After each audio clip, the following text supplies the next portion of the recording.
د قرآن عظیم الشان مرتبه دی چې د قرآن سره د چا تعلق راځي د هغه مرتبه لویه ده ولې چې دا د چا کلام دی د الله د چا په ذریعه راوړی دی شور به نه کوئ دی خو به توجه کوئ وړو ګورئ د چا په ذریعه باندې راغلی دی د جبریل علیه السلام د جبریل علیه السلام مرتبه په ټولو فرشتو کې اوچته نه ده ولې چې وحي راوړی ده قرآن یې راوړی دی په چا باندې نازل شوی دی په محمد مصطفی صلی الله علیه وسلم باندې نو د نبی علیه السلام په ټولو پیغمبرانو مرتبه اوچته نه ده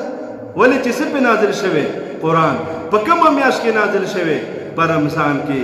د رمضان د میاشتې مرتبه د دې ټولو میاشتونو اوچته ده په کومه شپه کې آسماني دنیا ته راغلی دی لوح محفوظ ته راغلی دی د لیلة القدر شپه د لیلة القدر د شپې برکت د ټولو شپو نه زیات دی په کوم ښار کې نازل شوی په مکه کې په ټولو ښارونو کې مرتبه اوچته نه ده په کوم ښار کې نازل شوی په مدینه منوره کې په ټولو ښارونو باندې مرتبه اوچته نه ده په کوم غار کې چې نازل شوی غار حرا د غار حرا مرتبه د ټولو غارونو اوچته نه ده هلکان خو ډیر دي خو په مرتبه کې اویس ته رسیږي ولې حافظ قرآن دی هلکان خو ډیر دي خو قاری موسی ته په مرتبه کې رسیږي ولې حافظ قرآن دی قاری صاحب دی حافظ صاحب دی نو د قرآن سره چې د چا تعلق راځي د هغه مرتبه به اوچتېږي اوس ووایې په دې کوم جومات کې چې را ختم وشو دا جومات چا جوړ کړی دی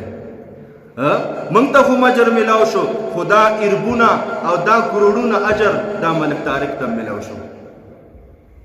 زه وقف کړی مسجد یې جوړ کړی دی هغه نن د ځان نه به خبر هم نه او د هغه په عملنامه کې به په کروڑونو په لکونو نیکۍ دا لیکلی کېږي داسې زموږ بل ملګری دی مسجد کې یو بمبه لګولې ده دې مسجد کې یو قالین یې موږ له راوړی یو بله پې لګولې بعد دا شیټر دپاره چا پیسې ورکړي واشروم دپاره چا ورکړي چا 10 او چا 100 نن به د اربونو په کروڑونو کې هغوی ټولو ته اجر میلاو شو الحمدلله ولې چې دې ځای کې قرآن پړاو شو دې ځای کې موس پړاو شو دې ځای کې تلاوت شو په دې ځای کې امامت شو په دې ځای کې فرضیت ادا شو په دې ځای کې سنتیت ادا شو په دې ځای کې واجبیت ادا شو نیک کارونه پکې وشو نیک کار چې په کوم ځای کې کېږي او چا آباد کړی اجر یې لاولی هغوی ته میلاویږي وروسته بیا دې نور